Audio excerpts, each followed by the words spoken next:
Hello, everyone. Welcome to our planning jam session. Woohoo! It's fun to see you all streaming in. I am solo today, so I'm going to be also admitting people as we chat and talk. So we're just going to let everybody have a chance to come in. I see some hand clapping. Open the chat and let me know if this is your first planning jam session or not. If you've been here before, you know what to expect.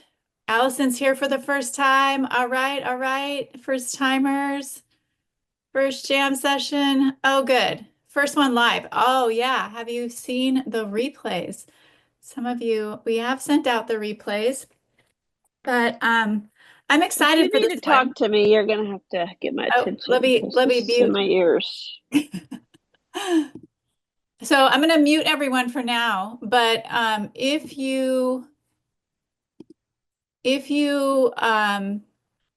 once I open it up for questions, there are two things you can do. You can put your question. There is, let's see. Oh, there's no Q&A folder, but that's all right. Um, so what you can do is when I say like, okay, does anybody have any questions? You could put questions again in the chat. Like if I haven't seen your question, you can post it again. Or you could unmute and, raise your hand, unmute, and I can answer your question. So I'm just going to give a couple more minutes. Tell me in the chat if you're doing dart, arrow, boomerang, slingshot, and which one you're doing, if you have one picked out. And then let me know. Oh, Rod the Mighty. That's the one we're going to be using as an example today. Very fun. Bletchley Riddle, nice. I think if you hear a sound back there, it is my cat. I'm still admitting people. Okay, Amari, and we'll do Raw in October. Yeah, so for the people who have the year-long program, we send out the the issues on the 15th. So if you have the year-long program, then you have Raw on the 15th. But if you're waiting for it to be a lit single, then you can get it on the 1st, which is great. All right. Oh, the Boomerang Hobbit. I just spent some time this morning reviewing the final edits for the new Boomerang for the Mythmakers with Tolkien and Lewis, C.S. Lewis. So this is amazing. This is gonna be a fun Boomerang. So that will be a fun follow-up to The Hobbit if you guys are into Tolkien. All right. Okay, so we know we've got some, yeah, cannot wait for Mythmakers. It's so good. It's so good.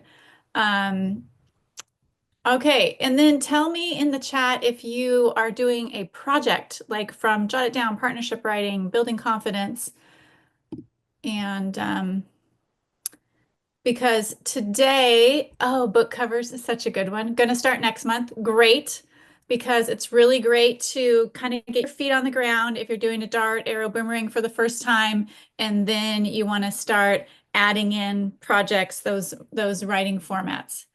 All right, and then we're going to pull in some Growing Brave Writer pieces today. So good. All right, brand new to Brave Writer, brand new to planning session. Cool. We're gonna help you out. All right, Bigfoot, Littlefoot is so adorable. Partnership writing next month. Good. You guys are doing excellent. I love to see that some of you are putting off that part, and we're going to talk about that.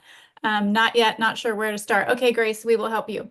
Okay, so there are three parts of the Brave Writer program that we're going to talk about today. But before I do that, since so many of you are new, I am Dawn Smith. I'm Director of Publishing.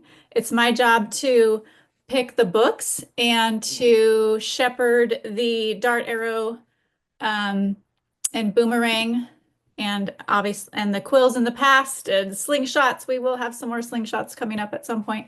But so it's my job to take care of all of these publishing products that you are using. And today we're going to go over, and I'm going to use the Dart and partnership writing and growing brave writers, and I'm going to show you how to pull those together. Everything I share about the Dart can also apply to the arrow, can also apply to the boomerang. everything I share about how to integrate and use a partnership writing project can also be used if you are, pulling in the Jot It Down projects, or you're using projects like the book cover dust jacket book review from Building Confidence. So it's okay if even if you haven't decided, like, Alicia said, jot it down or partnership writing, that's okay too. And there are resources that we can talk about and I can give you toward the end to help you to make those decisions. So let's jump in. So I'm going to start with the dart for Ra the Mighty. The Crocodile Caper is this one. We have two other Ra books that we've done as darts, and if you are new and your kids haven't read those yet, it's fine. You can start with this one, and that's all right. So we're going to go through some things with the dart. Then I'm going to pull in partnership writing project that I fictitiously I'm doing this as if I have like an 8 and 10-year-old, So I'm going to walk you through how I would do it if I were planning for my own kids this age. My kids are currently 19 and 22, so I'm going to time warp myself back to back in the day, and then pull in a partnership writing project, show you a little bit on the fly how to adapt it. And then also pull in the practices that you're going to find in Growing Brave Writers. So all three of those pieces will mesh together and hopefully make much more sense for you. And you can plan alongside with me. All right. So let me screen share and let me make sure I have this up. So let me screen share this dart. So can y'all see that? Shake your heads if you're on camera. Okay. The chat kind of gets folded into the screen here and disappears a bit. So I won't necessarily be answering questions on the fly this time, but I will come back to questions at the end. So we're going to start with the dart at the beginning. So if you have a newer dart, after the cover page, you will see this Our Week with Dart, and you'll see the Dart Skills Tracker. If you have an older dart, what you're going to want to do is look at the guidelines. So the guidelines have the, I need to move my window because it's, UR screen sharing note is like right where I want to click to change over to the Dart guidelines. Let me see if I can move this over a bit. There we go. Okay, so the Dart guidelines look like this.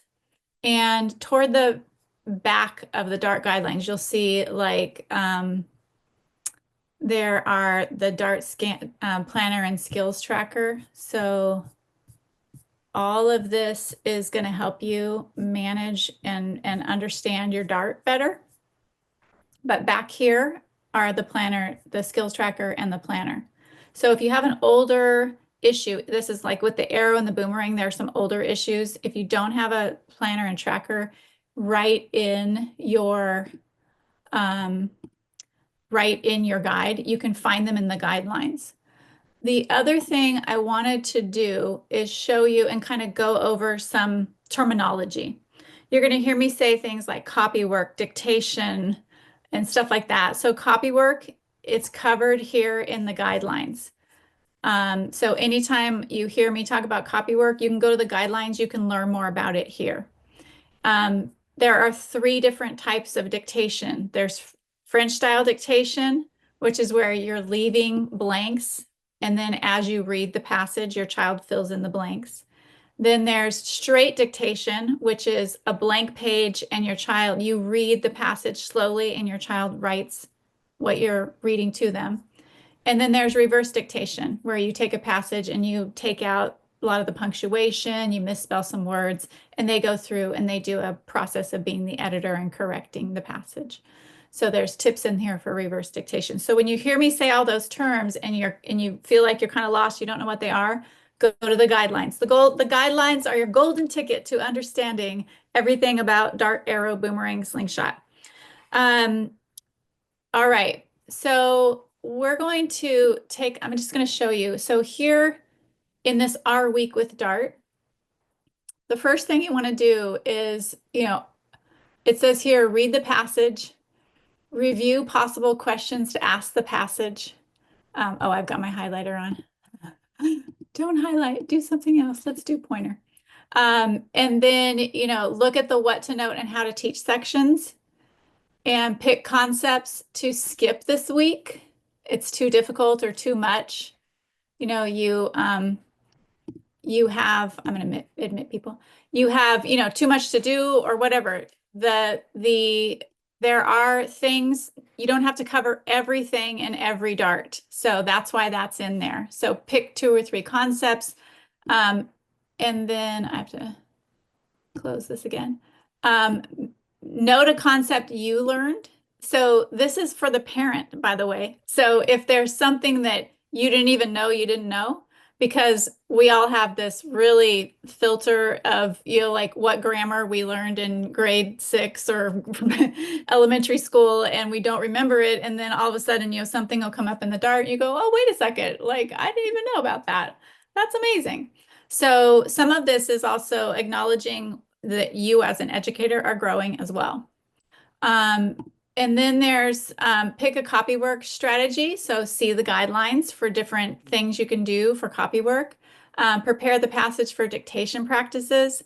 Not every week do you have to do a dictation. We'll walk through that in the dart as well, and I'll show you. And then pick and or plan for copywork hygge. So there are, candles and all kinds of other things that that you can do to kind of make copywork more interesting and more delightful. And then there's the spotlight. So read through the spotlight. Oops, that didn't work well. And plan a day to do the game or activity related to the spotlight. And then select 1 or 2 big juicy questions to discuss. So what we're going to do today is we're going to kind of go through, and I kind of did my fictitious planning. And as I'm going through this, you can go through your own dart, arrow, boomerang, whatever you're planning for. All right, so just as a note, you can print 1 skills tracker for your child for the whole year and just go ahead and mark off these skills. If you're going to hold off on it, if you're going to, if they're in the process of learning it, or a check mark if they've got it down. It's showing up in their original writing. You see it and you don't need to go over it. So that means if it comes up in a dart, you might do it for review, but you can skip it because your child's got it down. All right, so the spin and spiral is just kind of an overview that gives you a sense of what's happening, what's going to be covered in this dart. It's not everything, but it's just an overview. All right, the cultural context box. Once again, this is just additional stuff that you might bring in to share with your child as you read and as time goes by, or if you want to build a unit study out of this and bring in some of these other elements. Okay, so what I did here, you'll see that oftentimes in this what to note section, we'll say things like, have your child highlight, right here, invite your child to highlight or underline each capital letter. See the capitals at the beginning of names, at the beginning of new sentences, or in any appearance of the pronoun I. So this is something that we commonly will say, like encourage your child to highlight or encourage them to underline. This is part of this investigation of the passage and asking the passage questions. So I might come up here and I might say to my kids, like, hey, as we read this passage, do you notice which words are capitalized? Like, let's go through and highlight the ones that are capitalized. And you know what? I know there's 3 different types of capitals being used here, like 3 reasons why things would be capitalized. So let's use 3 different color highlighters. And so I went ahead and showed you what that might look like, where the proper nouns are highlighted in green, the words that begin sentences are highlighted in purple, and then the pronouns are highlighted in like a salmon color, unless the pronoun I begins a sentence. So then that becomes a question for your kids. That becomes something interesting to kind of introduce and talk about, like, hey, the pronoun I is at the beginning of a sentence, so it's capitalized, but also here's this time right here where it's not at the beginning of a sentence because it's part of this and my offerings, comma, I mean snacks. So that's not the beginning of a sentence, but it's capitalized. So this is kind of this natural conversation you can have as they're going through and they're highlighting things. So you can decide what you're going to do and when you're going to do it. So I went through, as I was looking at this, imagining my kids, imagining planning for this, and I highlighted some things. Like I put a note here, Tuesday. We're going to do copy work on Tuesday. So I just went ahead and said, okay, so invite your kids to choose which sentence they want to copy for copy work. My kids are different levels, but we're both, both of them are doing the dart. So my oldest might want to copy the whole first paragraph because this is a long dart passage. But my youngest maybe just wants to copy this sentence right here with a little bit of dialogue and a little bit more. So I'm gonna give them the option, which one do you want to copy? Like maybe my kid that loves writing capital letters because capital letters are so much easier. There's so few curves and twists. There are a lot of straight lines in capital letters, and my oldest loves that. So maybe just this very first sentence with all of these fantastic capital letters will be the one that they want to do. So I also did here where I said, you know what, I'm going to talk about this on Monday. I just highlighted it and put that right on the PDF. You can just make these notes directly on the PDF. Your kids don't even need to see this. So you can make your own notes here. You can use the different colors to show what you're going to do. I also put a note here for Monday, like, yeah, we're going to talk about apostrophes on Monday too. We did apostrophes last start and we really talked about the possessives and the contractions. So we're just going to overview this and as a reminder so that they can see which words in this passage have apostrophes and why. All right, so then I'm going to skip the quotation marks. We already talked about the idea of dialogue, and we're going to talk about that again later in another week. So I think my kids have that down for right now, and we're going to skip it this week. I'll just mention that those are quotation marks, or I'll ask them, why are those in quotes? And then they'll say, that's because of what he's talking out loud, if they know.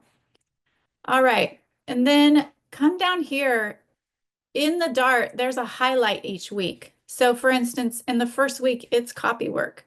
So we're going to talk directly about copy work and give you some tips for copy work. So like if you have a kid who's really, really hesitant, you might, handwrite the passage lightly in pencil or use like wide ruled lines and then have them trace over your writing. There's all kinds of tips like that here for you to help you. If you have the arrow or the boomerang and you have kids who are used to this, then you don't necessarily need to follow the same pattern that's in the Dart. We're just using the Dart as kind of a training tool to help parents along as they're learning these different practices and as their kids are learning them.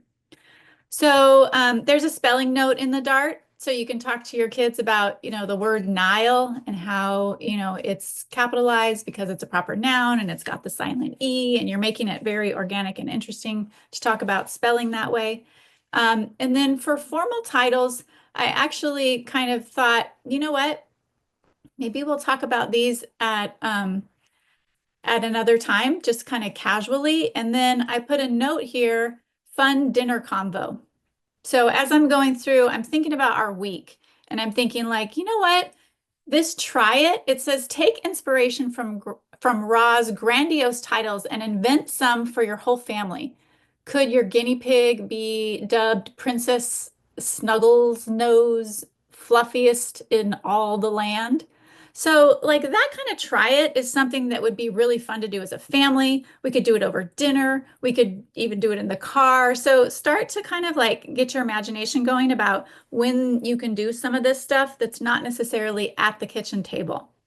And then I put another note here about Ra's characterization and the different types of characters in this book. Super great car conversation to spark while you're driving somewhere. So like driving to practice, and like it's really interesting how, Kepri is so different from Ra and like comparing and contrasting them. I was wondering like how could they even be friends because they're so different. That's the kind of thing that sparks conversation, natural conversations where it's not like you're quizzing your kids. You're actually sparking curiosity and expressing your own curiosity. So these are some notes about that. And then I was thinking, you know what? I'm looking at this, and this is all the spotlight is all about verbs. There's verbs of being and verbs of doing, but my kids, I'm not really ready for them to like, we don't need to cover verbs of being just yet. So I'm just going to cover verbs of doing. We'll just talk about it while we're talking about the passage. And then I think the spotlight is really active. So I put a little note here, like make this a brain break for after math on Thursday before we head out to piano. Like that kind of thing. Like this is such an active spotlight that it could be used and slotted in between like two different activities that actually, take some brain power and maybe we want to get their bodies moving, and that's a really great way to slot something like this in and actually integrate it into your day where it's not necessarily set aside as a total lesson by itself, but you're just making a note. Like this would be a great activity for that because it is really active and it's going to get your kids moving. And then you can be the one to be the transcriptionist and write out the verbs that they're using for the different animals that they're kind of inhabiting. So that kind of walks you through a week with the dart. And so what I did is I decided a really great partnership writing project that would go great with this is this lap book project. So I'm going to scroll down here. I should have written the page number down. Sorry for all the scrolling. There is this really cool lap book project in partnership writing, and it is all about tall tales or Greek myths, but really what it's all about is helping my kid write in and having like different types of writing that they're doing and pulling it all together into one thing. So it is a lap book project. It does not necessarily have to be about tall tales or Greek myths. So I'm going to adapt this one because I think my kids would have a ton of fun learning more about the different animals in Egypt. Because in this book, in the Crocodile Caper, they are going to meet all kinds of different animals. And it would be really cool to do a lap book about animals that live in Egypt. So I'm going to take this partnership writing project and I'm going to adapt it, go through all the same processes, but I'm going to adapt it to go with this book. So what I did is I typed out, or I printed out this week in focus planner. And I'll show you where that is. If you scroll to the very back of partnership writing, and this is the same for Jot It Down and Building Confidence as well. If you scroll back here, there's a whole section, partnership writing, week in focus planner, and writing skills tracker. There's one for each project. So if you scroll down, there's the secret codes one and the secret codes skill tracker. There's the personal timeline, homophone mini book, 5Ws project, and then the island chain one. And here's the one for lap book. You'll notice at the top, it says it's a week in focus. So you want to print 4 of them. You can see that I circled week 1 here. So what this has is you have your Brave Writer lifestyle elements, which are all described in Growing Brave Writers. You have your oral practices, which are described at the beginning of partnership writing. And then this is your writing project. So these are basically the steps you're going to do for your writing project. We mapped them out for you. And then you have this planner over here for the daily, Monday through Friday, and then the weekend. So what I did is I went ahead and took what I had mapped out for the dart that I just showed you. And I know what I need to do for this project, which are these things here on the side. So, My webinar. oops, if you guys could mute, that'd be great. There we go. So you've got these steps over here on the side, and you can adapt them to however you want. And so what I did is like for the daily, so I put read aloud dart book. Now, if I go back over to the dart, I know that my reading guide here on the quick start guide page says that I really need to shoot to read chapters 1 through 9 this first week. So I just put read aloud, Dart book, chapters 1 through 9 this week. So I just make sure that I get through those chapters, and that will be good. So I can add that here to my daily. And then for the morning basket, I'm going to add in books about Egyptian animals or animals that live in Egypt, because that's going to be related to helping to get my kids to simmer on their project ideas for the partnership writing lap book.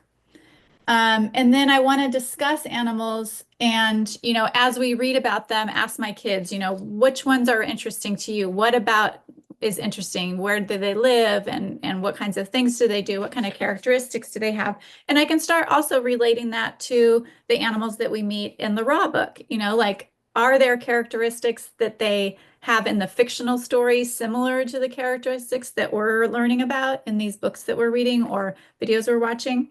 So that's the daily. And then for Monday, I've got the Dart stuff here. So we've got big juicy questions that we print out. Some people like to cut them so that you have each section, the before you read, a little way in. For the arrow, you'll see page numbers or chapter numbers. Same for the boomerang. They kind of go in order. So some people like to cut them up and actually slide them in the book like bookmarks. So I've noted that on Monday, we're going to read and talk about the before you read questions. And then we're going to highlight the passage, like I showed you, the capital letters, apostrophes, and we're going to talk about the spelling note. That's all we're doing on Monday. We're reading and we're talking about those few things that were in the what to note section and the spelling. Then on Tuesday, copy work, and we're going to start copy work. I told you I'm going to have my kids highlight the section they want to use for copy work. So you can give each child their own passage page and print that out, and then they can highlight the section they want to use for copy work and copy that. And then we're going to also on Tuesdays, we're going to talk about formal titles, and we're going to do that try it where we give each other and our pets and anything else around our house formal titles at dinner and kind of have fun playing with that. And then we're also going to integrate poetry tea time. So I showed you on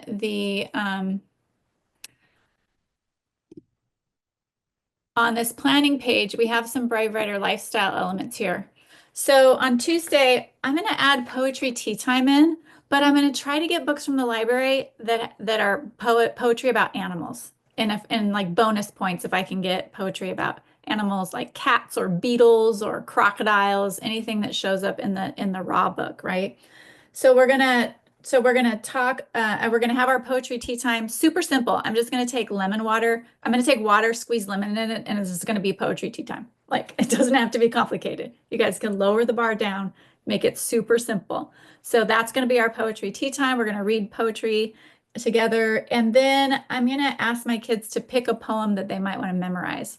So that's going to come over here in this oral practice for memorization. So I'm gonna tick that box off for memorization. The other thing I wanted to say is that when we do our titles, we're gonna have fun with doing this thing where we introduce each other by our titles. So we're gonna play with introductions, and that is actually a practice here in partnership writing, is teaching kids to introduce themselves or how to introduce a friend to another friend. And so when we make up our grand formal titles for each other, we're also going to throw in some introductions there, and that's going to help us with our oral language practice. So you could check that box as well. And we're only on Tuesday. So then on Wednesday, we're going to finish up the copy work, and we're going to throw in, a video about animals in Egypt, which is going to check this Brave Writer lifestyle box off for movies. And we're going to also talk about kind of pulling that extra information. So at this stage of your project, you got that lap book in mind. You got to fill their bucket with information, fill it with vocabulary, let them simmer on these ideas. So reading the books, watching the videos, it's all kind of filling their bucket for what they're going to eventually write about when they get to the writing stage of the project. All right. And then let's see. So that's Wednesday. So we're going to finish copy work. We're going to watch some videos. And then on the way to practice Wednesday afternoon, we're going to have a car conversation about characterization, which was in that first week of the DART, talking about the different animals and how the author writes them so that you can really tell what their characters are like. Because Ra is quite the character, and all of the other characters around him are just too much fun. So that can be just a car conversation, totally off to the side. You can have that. On Thursday, we're going to do that, the verb spotlight, and we're going to do the activity, the spotlight activity. Like I said, we're going to throw that in after math before we head off to piano, because the math and piano are both sitting activities and we want to get bodies moving and energy flowing. And I'm just going to be the transcriptionist for those verbs. And then on Friday, we're going to do the little way in questions. So we've got our big juicy questions once again. There's a little way in. So we've read, every day this week so far, because we're doing our daily reading. And then on Friday, because it's Fun Friday, we are going to pull in a Growing Brave Writer practice. So this is, let me just check what page I'm on so I don't lose it.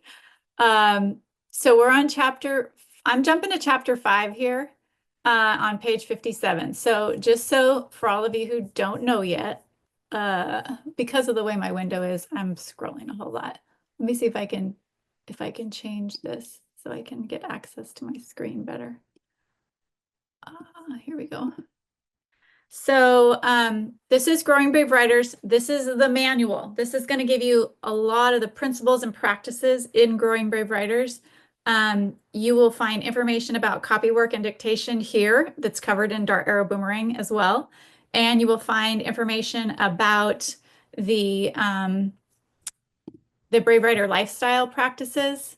So this is kind of like your manual that you want to refer back to. And all of the practices that you learn and integrate in here are going to be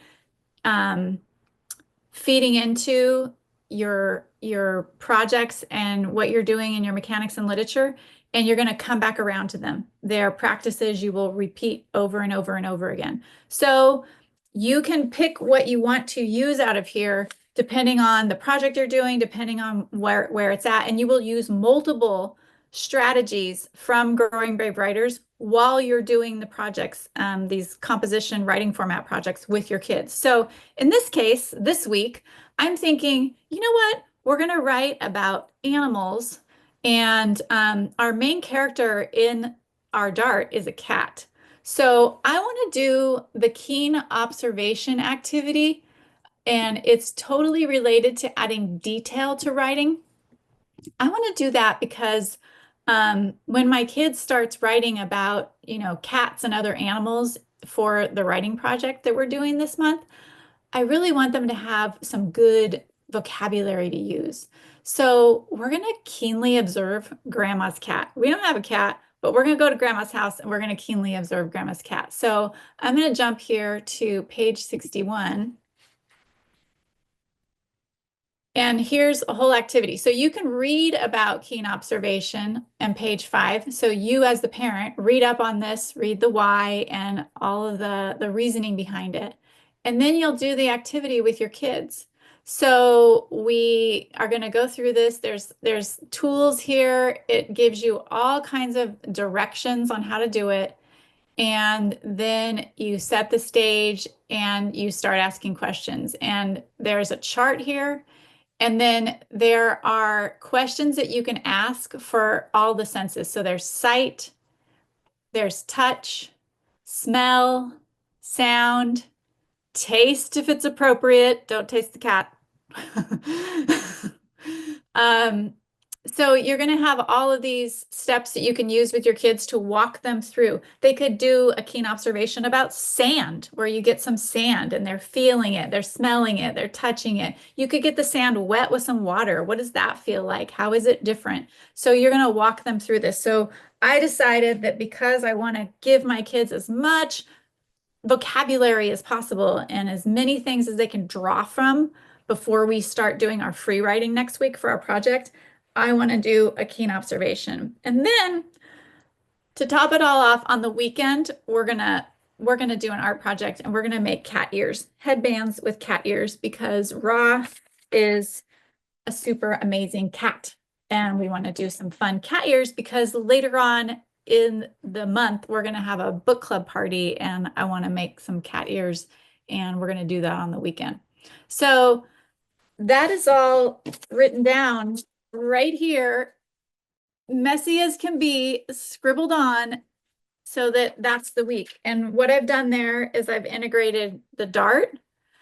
I've integrated a partnership writing project, the very beginning part, all the projects are chunked into 4 1-week segments. So you're gonna get through the month. So when we look at this, what I just walked you through was like the first bits of this. So instead of picking a tall tale and obtaining as many versions as possible, I decided to get some animal books that are animals that we find in Egypt, and we're reading as many different things and watching videos about them. So this is all about language generation. It's all about content generation for your kids. Then, we're going to go next week, I will integrate in the free write and more narration about those things. And, we're going to gather and arrange content. We're going to read it together and celebrate the project. So this walks you through all of those steps. And then, of course, the actual project, which is back up in partnership writing, you'll see all those steps laid out for you.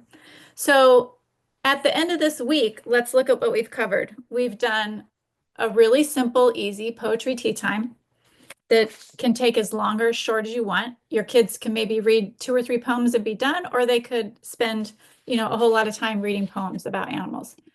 We've watched a movie, videos about animals, or some other related movie. We've done what could be classified as nature through the keen observation, whether it's an animal like a cat or sand or water, whatever it might be. We've thrown some art in there with making our rabbit or our cat ears. We're obviously reading books because we're doing our daily read aloud with the Dart, and we are reading morning basket books about animals and any other things. We've done some wordplay because what did we do for wordplay? We played with titles, right? The formal titles, Ra the Mighty, and we gave our hamster and our bunny and our dad and our cousins formal titles. So that's wordplay. So count all those things. If you look at that, the Brave Writer lifestyle piece, you've actually covered it all without even really putting a ton of effort in there. If we added in some music, we'd be good to go. Boom. We have some memorization going on because the kids picked a poem that they want to start memorize. We did some really fun introduction to introductions because we integrated that in with our formal titles. Our kids did a little oral narration when they were telling me about the animals that we read about and the ones that they found interesting. And so that was all part of that. So that walks you through those 3 pieces and integrating those together. Now, as the month goes on, you will add more things in. So if we go back up here, the Dart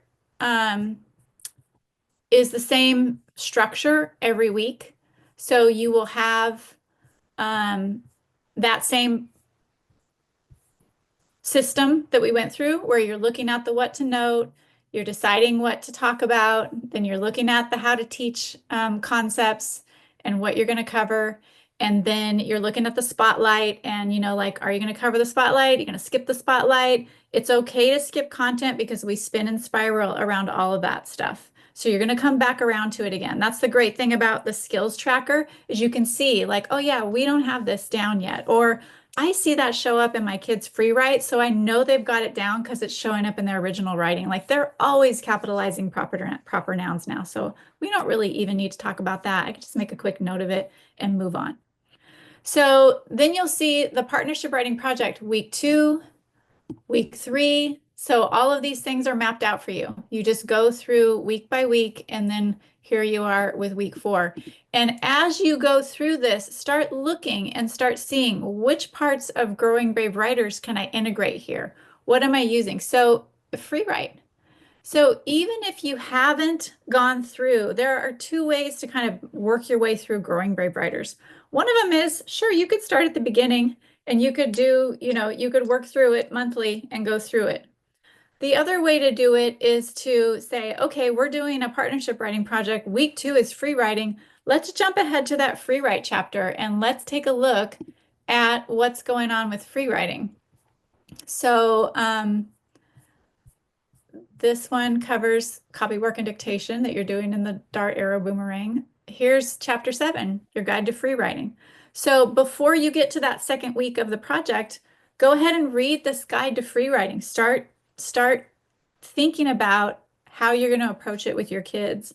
What would be a good time frame to set up? When is going to be the best time to do free writing? We also encourage parents to sit down and free write alongside their kids because it's just such a great practice and it's a good modeling for the kids to see that.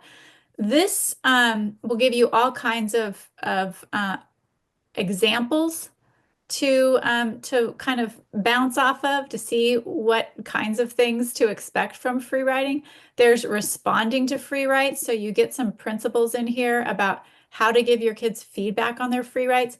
And then the activity is an 8-week free writing practice. So you could be doing this free writing practice on another day that isn't related to the free writing that you're going to slot in for your partnership writing project. Maybe they have some other prompt or some other thing that they're doing, and you just do these 8 free writes and you work through them, and there's a whole practice involved in this.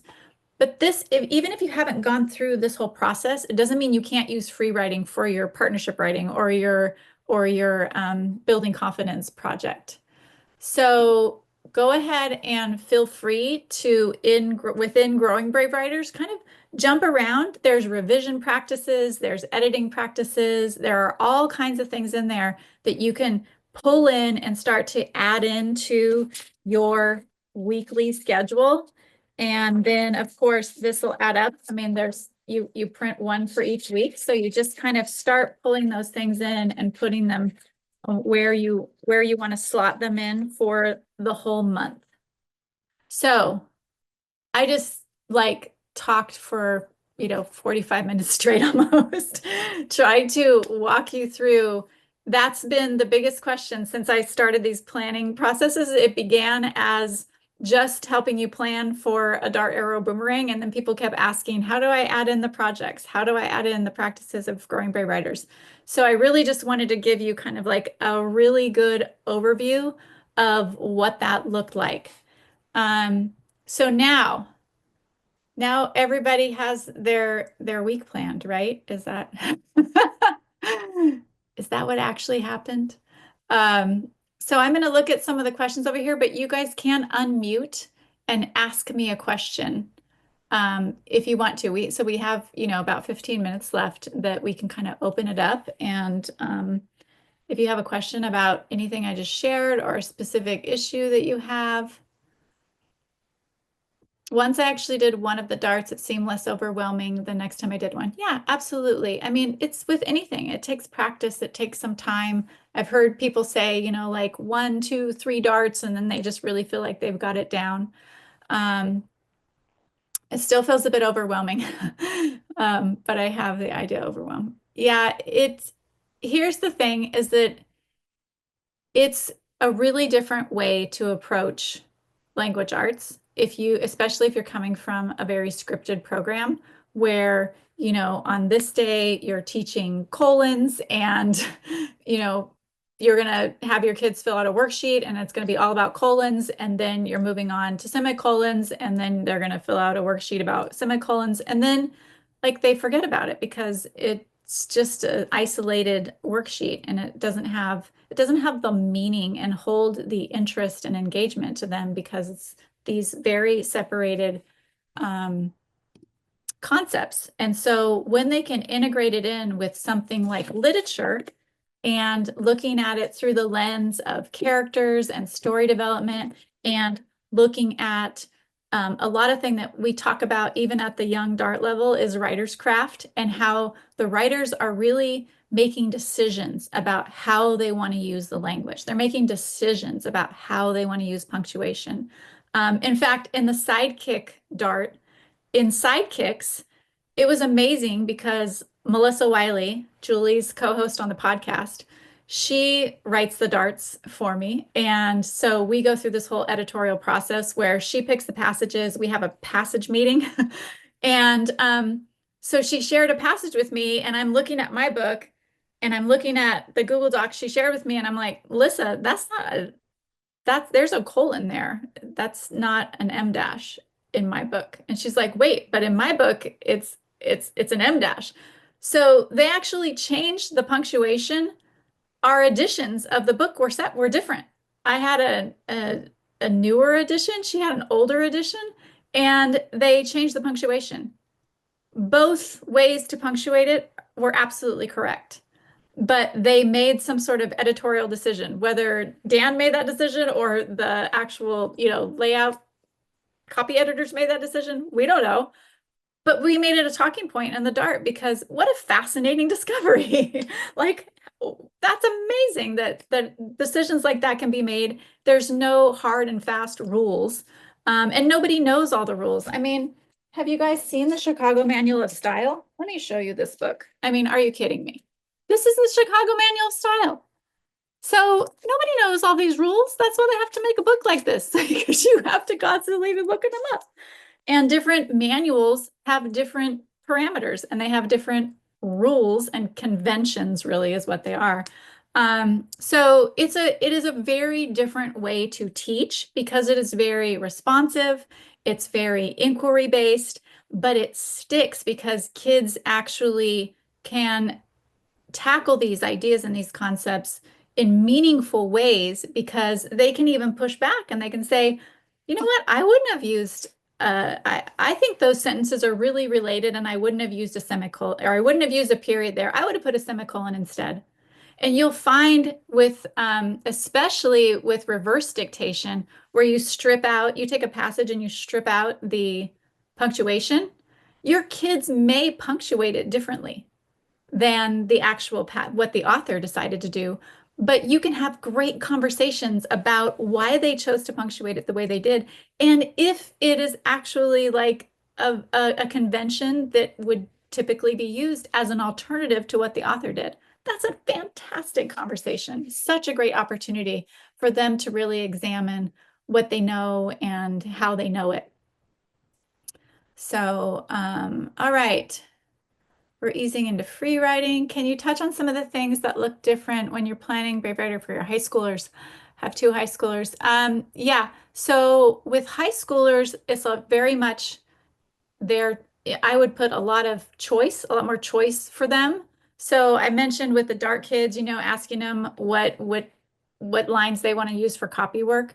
For my high schoolers, I would often tell them, just here are some of the concepts that we were going to cover. Why don't you pick your own passage from the book? Like if you don't like this passage that's in the Boomerang, pick your own passage and tell me why you picked it.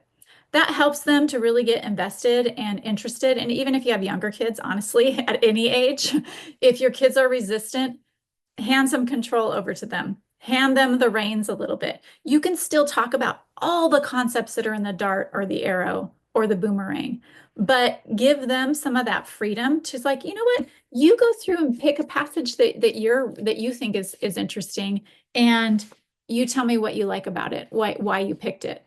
They're going to be, it's so interesting to see what they pick. Oftentimes my son would pick passages way longer than I would have assigned to him. And it was always really curious to see why he picked it, what he found super interesting about it. So that is one way. The boomerangs and slingshots are really written toward the teen. So, that's another way to kind of hand over some autonomy to them, is that they can, my boomerang writer, Kate, often says, she imagines her 14-year-old, her friends, well, her kids were younger when she first started writing boomerangs. So she always imagined like her friend's 14-year-old, like sitting across the table from her at a coffee shop. And that's how she writes the boomerangs. So they're very much written toward the teen where they can read through. We encourage a parent to read as well, because that's the way you have really great conversations. But if you are the overwhelmed parent that's like, there's no way I can keep up with my teens reading, a really great way to engage your teen is to say, you know what, I haven't read that book. will you tell me, will you give me like an overview so I can kind of get up to speed with it? And that's a form of narration. Then they're narrating back to you. You're hearing the points that they find really interesting. They're going to reveal a lot by telling you the highlights of the story that they're sharing with you. So that's another way to do it. Reading aloud with teens. I just did a podcast with Melissa Wiley. Julie was out of town, so Melissa and I recorded a podcast about reading about teens and books. So go look for that podcast on the Brave Writer blog. You can search on the sidebar. I think you can just click on podcasts and you'll see that one. I love reading aloud to my teens all the way through. And we did a lot of read alouds. That can also help your teens. We also did buddy reads, which is where we read the same book, but not together. So we would say, hey, by Friday, let's read to chapter 5. And I would read and put sticky notes in on things I found interesting. My son would read and put sticky notes on things he found interesting. That was most effective with my son. So there are lots of ways to engage teens. And Christy, if you are in Brave Learner Home, definitely look up some of the teen master classes. And then if you're not in Brave Learner Home, check out when we open, I think we're going to open registration for the Brave Writer training probably at the end of November or December. And I actually have a special office hour session in the Brave Writer training that's just for teens. It's high school office hours. So there's a lot of support within Brave Writer for high school. I taught high school. I love teens. Super, super fun to talk about teens. How do you do shared reading for the DART program? Read aloud. Yeah, we really encourage, especially for the Dart and Arrow, but like I just said, even for teens, reading aloud. So you're integrating that daily read aloud time into your schedule. When would you jump into the literary device? After reading the whole book or somewhere else during the month? You know what I would do? I would read the literary device. Sometimes they're pretty easy and fun to jump into at the beginning. And so then you can kind of keep an eye out for when it pops up throughout the book. We pick a literary device that tends to be something that comes up a lot throughout the book. Sometimes in the literary devices, it's fun to wait till the end and then bring it up and we'll give lots of examples and then you can kind of go back and do like a retrospective, like, hey, let's go back and look and search and hunt for all the places that this showed up. So really it can depend on your schedule. It can depend on how you want to handle it. If it's a literary device your kids are already familiar with or not. So yeah, that's kind of variable, but you can absolutely pick when you want to do that. We will post this replay for this planning session inside Brave Learner Home, and we'll send it out probably by what's today? Tuesday. We'll probably send it out by Friday at the absolute latest, maybe sooner. But yeah, we'll definitely send it out. I learned so much with each new dart we do. That's amazing. I love that, Carrie. All right. I'm new to homeschooling and I love the paradigm shift that Brave Writer teaches, learning through conversation. With that being said, how often is original writing needed per week? My son is coming from public school where everything they did required written response for a teacher to assess them. I don't believe that's true learning. It would just be forced. And my son can talk to me about anything. And I feel like that's enough. You know what? I would say 90% of my kids' language arts was through conversation. And my son he started classes for his second year university and his first year university, he was in a very, very intensive foundation year great books program, and they had to write lengthy essays every 2 weeks. And he did astonishingly well, but he also did fantastic, actually in the top 5 of the program for his oral exams.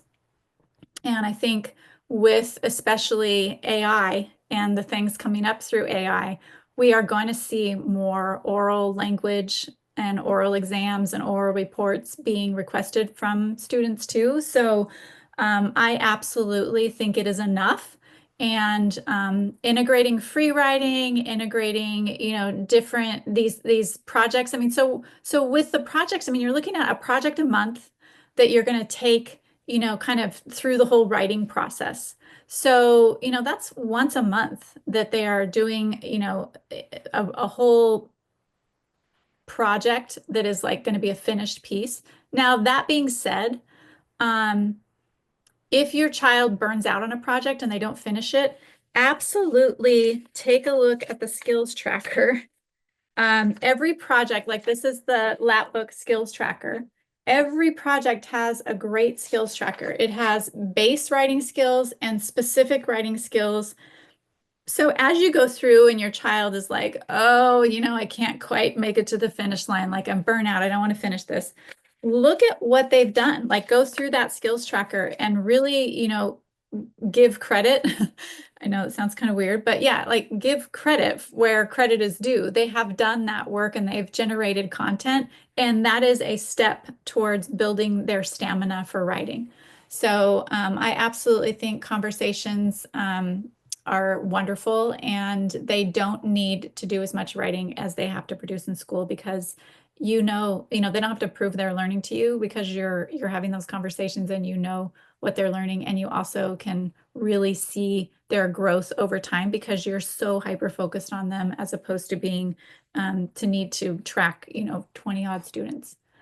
My 8-year-old prefers me to read, but I want to do some shared reading or partnership reading. How do you do this with a dart? I'm wondering if he's overwhelmed with reading chapter books, loves graphic novels. What would you suggest? Yeah, I see you have some responses. Everyone's going to handle that a bit differently. I loved just taking our novels and having them be read alouds, and then for other reading, like practices, reading practice, to have other books, to let them pick other books to do that with. My oldest absolutely loves graphic novels. At 22 years old, still has a whole shelf of graphic novels and collects graphic novels because it's just a really easy way for her to process things, and loves the visual piece of it. So graphic novels are wonderful for chunking language and having it not be that whole page of text. To get him more used to and familiar with reading bigger chunks of text. I mean, you could do like with a chapter book, read one page, I'll read a page, you kind of switch off like that, or even read a half a page to get used to kind of that whole wall of text and lower the intimidation down a little bit. But I see you got some really great responses down there too. All right. Let's see, we have a few more minutes. Like I said, you guys could unmute. Before I answer the last questions here, though, I just wanted to remind you that the Brave Writer Conference, Brave Writer Day Off, is coming up in November. There are, I think, 9 seats left. I know we were talking about that paradigm shift. At the conference, we do so many practical practices for the parent to actually go through the process. Like we actually did dictation last year at the conference, where Julie read a passage and the attendees were writing it out in dictation, and people were astonished. They kind of like said that they skipped over dictation because they just didn't really see the benefit of it, or they didn't really understand it. But after having it demonstrated and going through it, they were astounded by the powerfulness, the power behind the practice. So we do lots of practices. We had poetry, and we just integrated all kinds of Brave Writer goodness. It's not just kind of like a pump you up, feel good kind of conference. It is a practical, get down in the weeds, do the practices kind of conference, so that when you go home and you're doing these things with your kids, you have been in the seat of the learner, and you have actually felt what it's like to do them, so that you can go back to your kids and come at these things with a really fresh and new perspective. So if you are even on the fence about it, we're not going to do it next year. We already know we're not doing it next year for various reasons. So if you want one of those 9 slots, I definitely recommend just go to bravewriter.com, and you'll see the Brave Writer Day Off button there on the homepage, and just click on that and come. I'll be there. Melissa Wiley will be there. It's going to be just the most amazing time. All right. So we have a couple more. I can stay on for a couple more minutes. Let's see. 15, 13, and 11-year-old, big difference between them with writing. My hang up is a lot of boomerangs aren't my 15-year-old's thing. Leans towards arrow books more than boomerangs. How do I do tie both the lit singles and the projects of that type of age range? Yeah, there it's really, if you just kind of bump up the arrow content for your older kid if they want to pick longer passages to do copy work and dictation, if they want to dig more into the weeds of some of the literary analysis, they can do their own research about the author. They can dig into, like if it's a historical fiction, they can dig much more into the actual time period. If you are in Brave Learner Home, there is an adaptations, routines and adaptations webinar.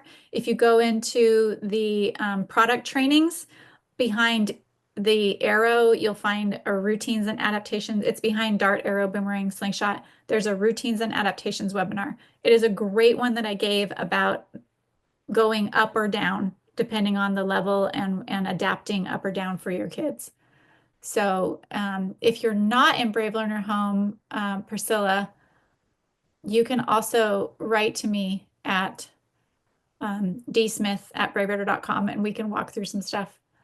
I had a light bulb moment when you touched on the Brave Writer lifestyle. All of a sudden it made sense how to bring things together. Yay, Melanie, I love that. That's great. This is why I'm doing these planning sessions, so you guys can see how to integrate all this. Where do you suggest a complete beginner with Brave Writer should start? Partnership writing, building confidence, trying to, you know what? I definitely, you don't have to rush. You don't have to push them too fast, too hard. We have a saying in Brave Writer, go slow to go fast. So it's okay to slow down, really let them simmer in some skills practices. Like if they're good at something, one of the things we do is when our kids learn to do something, then we're like, oh, they got that down, time to move on to the next thing. Like let them simmer in their mastery. Let them feel good. Like when I first learned to knit, I learned to knit hats. You know how many hats I knitted? I knitted like 25 hats before I knitted anything else. I just wanted to simmer in this idea that like, let me get this down. Oh, wow, I'm really good at this. Now I can knit hats. I can just sit here and knit hats. Like, this is amazing. I don't even need to look at the pattern anymore. Man, I felt good about my knitting.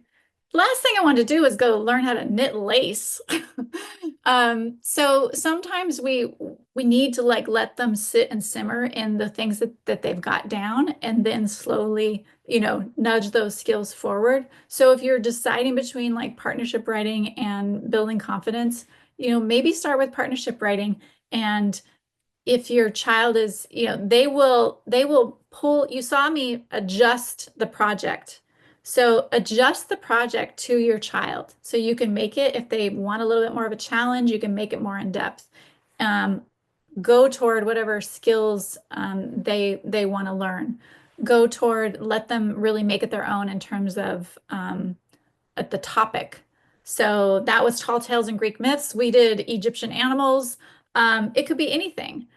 For the Dust Jacket book review, I've told this story before, but for the Dust Jacket book review, my son started with a book that, like The Hobbit, I think it was. He wrote a little bit on that, but then he went and did a whole story arc that was from a video game and made that a novel Dust Jacket book review.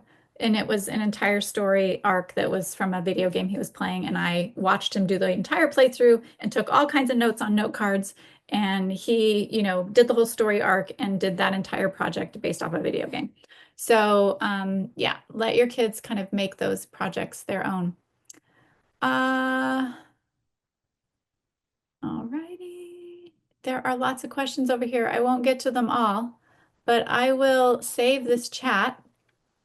And I will make sure that if there's something I don't get to, I can address it on our next planning session. So we are going to have another planning session in October. If this was helpful and you enjoyed kind of planning along as we went, or you just are kind of trying to get your feet on the ground and figure out where to go.